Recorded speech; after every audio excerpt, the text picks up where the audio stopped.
book is entitled Suffering and the Nature of Healing. In many ways is a reflection of my life journey. And my journey has been toward, and I have to emphasize toward, becoming a healer. I hope that by the time I die that maybe I will be able to reach, or at least be closer to that goal.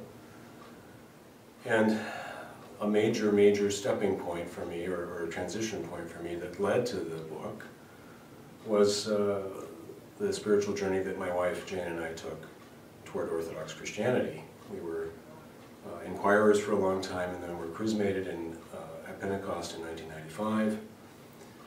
And as both being physicians, I was trained originally as a surgeon, and Jane was trained as a psychiatrist. We realized that becoming Orthodox, we had to reevaluate everything about our lives, including our professional vocations.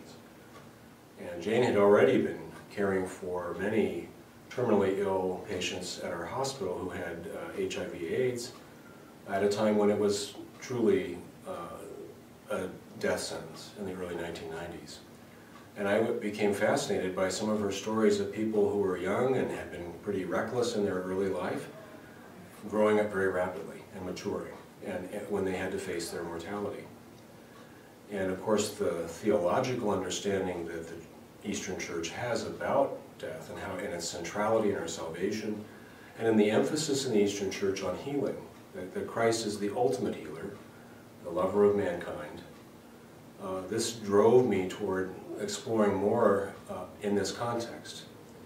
And at the time I was doing this, I was also a hospital administrator, and I was concerned about the emphasis in our healthcare culture that seems almost entirely focused on cure, and a diminishing focus, partly because of the complexity and the busyness of medicine, on caring for the sick and for the suffering that they experience.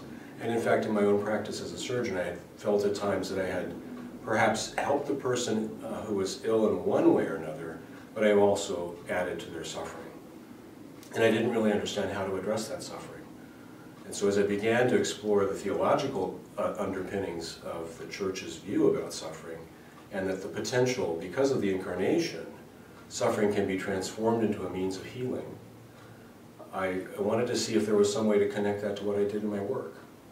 And eventually, I became more aware of the hospice movement, palliative care. I began to urge my colleagues in the hospital to try to find a group that I could sponsor to develop the program in my own hospital, which was a veterans hospital tightly affiliated with the University of Michigan.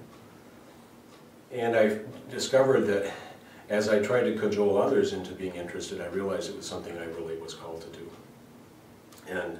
And so I left my administrative position in about 2000, the end of the year 2000, and then I was on sabbatical as a fellow at Cleveland Clinic and got the necessary training to practice palliative medicine. And I came back and I did that in conjunction with my surgical practice for a number of years, teaching medicine and surgery residents about end-of-life care, also with medical students, working with nurses. And then eventually this has transitioned over the same period of time to almost a feeling of I had to write down what I was learning. And perhaps one of the things for those who have written books or extensive essays about their own work, we really are able to kind of meditate upon and reflect upon the very nature of who we are in our vocation and what its meaning is. And the discipline of writing the book has helped me enormously in my own journey of learning and of my own internal healing. And so I offer the book in that hope that it would be helpful to others who are also struggling with the immense suffering that exists in the world. The book is divided into 3 portions. The first portion is really speaking to the nature of the human dilemma that is posed by suffering, and explores some of the very fine definitions of suffering from a secular perspective, in an attempt to reconcile those as much as possible with the Church's teaching, and also identifying areas where there may be divergence. It also explores the context of suffering, both in terms of culture, of our recent history, of the materialist culture of the East and West, whether it's communist or capitalist. There's a lot of similarity in terms of the impact on causing human suffering. And then the relationship between suffering as the story or the underpinning of individual human stories, that whether these end up becoming works of art in terms of literary masterpieces in some cases, or music, or the visual arts, there is an aspect to suffering that is embedded in each individual human story. And of course then these converge in our relationships. The second part of the book is focused on what is called the therapeutic encounter, and it explores the relationship between the person who is seeking healing in the encounter and the person who is hoping to serve or is called upon to serve as a healer. And of course the interesting irony in this is that we discover that sometimes those roles become blurred. Sometimes the very person who is seeking healing is actually serving as a healer for the one who is offering healing, and vice versa. So this is an inherent element of that. And in this middle portion, these relationships are explored in some detail in the context of an image of suffering that was popularized by the founder of the modern hospice movement, Dame Cicely Saunders. Her concept of total pain, in which we experience distress in our suffering on a physical, but also psychological, social, and spiritual level, is a